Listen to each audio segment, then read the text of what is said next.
राज्यासह संपूर्ण देश हादरवणाऱ्या नागपुरातील सना खान हत्या प्रकरणात आता एक धक्कादायक खुलासा झाला आहे.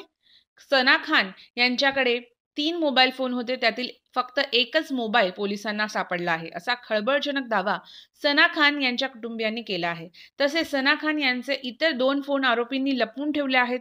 ते 2 फोन पोलिसांनी शोधावेत, अशी मागणीही सना खान यांच्या आईने केली आहे. भाजपच्या अल्पसंख्याक आघाडीच्या कार्यकर्त्या सना खान यांचा एक मोबाईल फोन नुकताच शोधण्यात नागपूर पोलिसांना यश आलं आहे. मात्र सना खान यांचे आणखीन इतर 2 मोबाईल फोन आरोपींनी नष्ट केलेले नाही.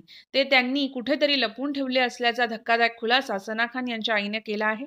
विशेष म्हणजे सना खान हत्या प्रकरणात पोलिसांनी न्यायालयात आरोपपत्र दाखल केलं असून त्यात आरोपींनी दिलेल्या माहितीच्या आधारे सना खान यांचे 2 मोबाईल फोन आरोपींनी नष्ट केल्याचं पोलिसांनी नमूद केलं आहे. मात्र सना खानच्या आई मेहरुनिसा खान यांनी आरोपपत्रात नमूद गोष्ट सत्य नाही, त्या साफ खोट्या आहेत, असा दावा केला आहे.